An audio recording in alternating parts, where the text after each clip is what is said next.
आउज़ुबिल्लाहिमिनश्शैतानिर्रजीम बिस्मिल्लाहिर्रहमानिर्रहीम अस्सलाम वालेकुम everyone, it's me Niman Ashraf and welcome back to my YouTube channel named as mathematics teacher.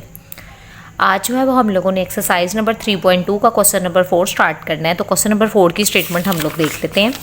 क्या लिखा हुआ है, verify the commutative property of union and intersection of the following pairs of set. दो sets दिए हुए हैं, तो वो कह रहे हैं कि आपने इसकी कम्यूटेटिव प्रॉपर्टी करनी है with respect to union and with respect to intersection.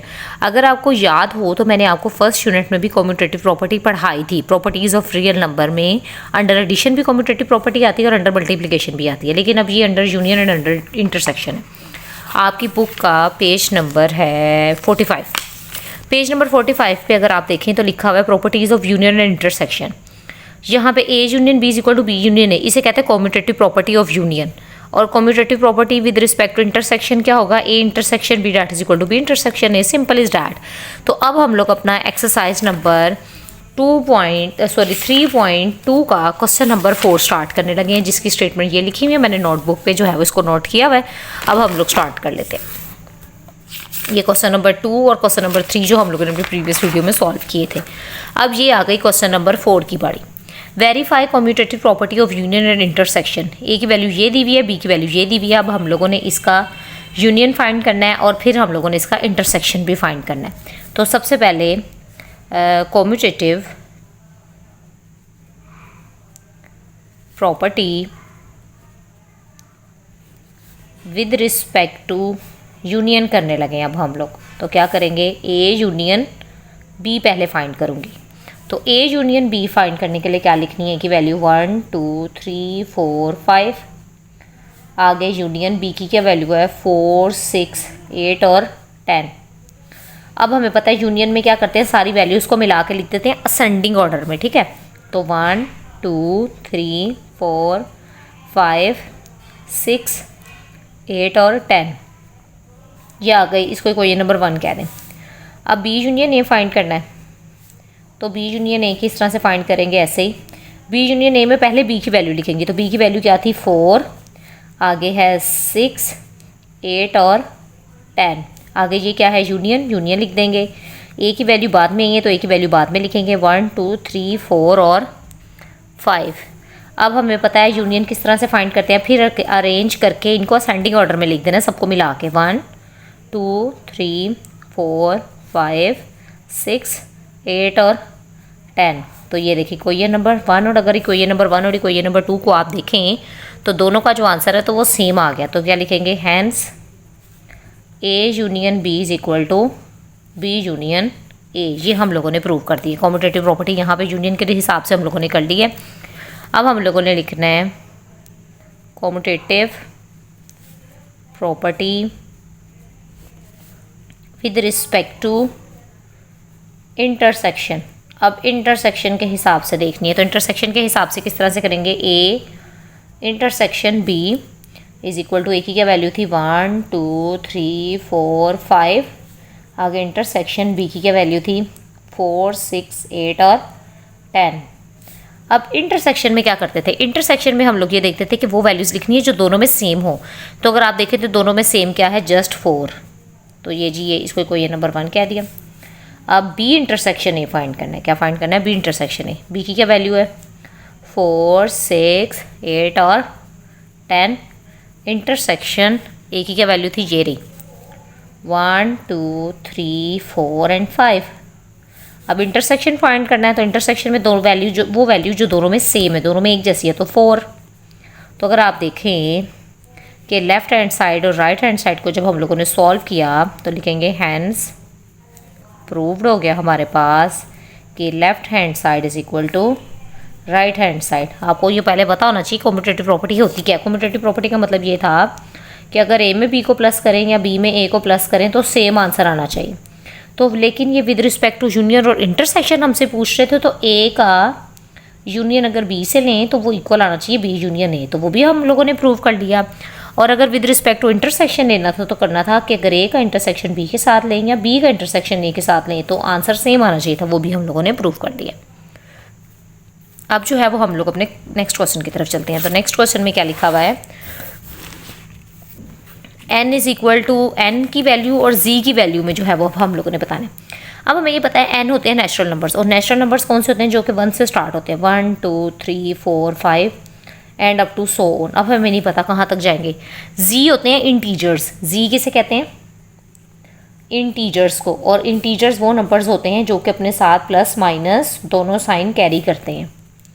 ठीक है, अगर आपको भूल गया तो ये देखिए आपको मैं दिखाती हूँ बुक में से।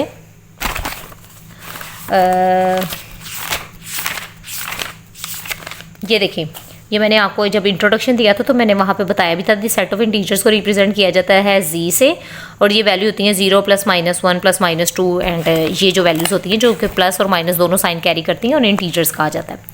अब हम लोगों ने विद रिस्पेक्ट टू क्या लिखाएंगे, commutative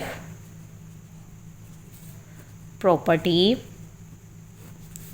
with respect to union. अब with respect to union find करने लगे तो क्या करना है, A union B is equal to आना चाहिए बी यूनियन ए के।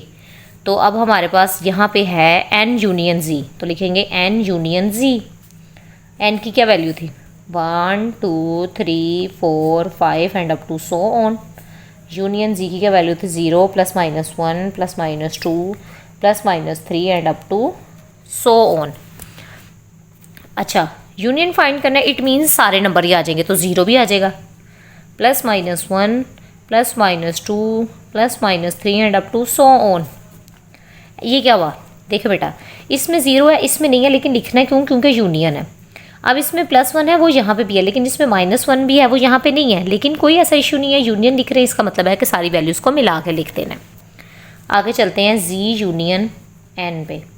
z की क्या वैल्यू थी, 0 plus minus 1 plus minus 2 plus minus 3 and up to so on. So on का मतलब ये कि चलते जा रहे हैं। n की क्या वैल्यू थी, 1 2 3 4 and up to so on. इसी तरह से यूनियन में है तो सारी वैल्यूज़ को मिला के लिख देंगे असेंडिंग ऑर्डर में, plus minus 1 plus minus 2 plus minus 3 and up to so on. ये कोई नंबर 2 आ गई, तो हैंस क्या हो गया, प्रूव्ड हो गया। इस तरह से भी लिख सकते हैं, hence proved from equation number 1 and equation number 2 left hand side is equal to right hand side. ठीक है, अब देखिए, अब हम लोगों ने इसका फाइंड करना है इंटरसेक्शन। अब क्या लिखेंगे, कॉम्यूटेटिव, सॉरी यहाँ पे लिख लेते हैं, commutative property with respect to intersection. अब with respect to intersection values find करनी है, तो इंटरसेक्शन के हिसाब से अगर वैल्यूज़ फाइंड करनी है तो वो यहाँ पे कर लेते हैं। तो वो किस तरह से करनी थी, n इंटरसेक्शन z, तो n की वैल्यू क्या थी, 1 2 3 4 and up to so on. Intersection z की क्या वैल्यू थी, 0 plus minus 1 plus minus 2 and up to so on. तो अब क्योंकि इंटरसेक्शन है, इट मीन्स वो वैल्यूज़ लिखनी है जो दोनों में सेम हो। अब इसमें 1 है और देन फिर 2 है, और इसमें 0 भी है और प्लस माइनस 1 है। 1 का मतलब है +1, जिसके साथ कोई साइन नहीं होता वो प्लस का साइन कैरी करता है। तो इट मीन्स इसके अंदर वैल्यूज़ आ जाएंगी 1 2 3 4 and up to so on. अब अगर हम लोग z इंटरसेक्शन n फाइंड करेंगे तो z की वैल्यू क्या थी, 0 plus minus 1 plus minus 2 and up to so on. Intersection 1 2 3 4 5 6 and up to so on. अब फिर इंटरसेक्शन है, इट मीन्स वो वैल्यूज़ लिखनी है जो दोनों में सेम होंगी। तो दोनों में जो सेम होंगी वो क्या थी, 1 2 3 4 and up to so on. इसी को ये नंबर 2 कह दिया। क्या लिखना है, from equation number 1 and equation number 2 we prove that, क्या प्रूव किया हम लोगों ने, कि left hand side is equal to है किसके, राइट हैंड साइड के। इस तरह से हमारे फर्स्ट क्वेश्चन का सेकंड पार्ट भी कंप्लीट हो गया। अब हम लोग चलते हैं क्वेश्चन नंबर 4 के थर्ड पार्ट के ऊपर। तो थर्ड पार्ट में क्या वैल्यूज़ लिखी हुई हैं वो ये रही।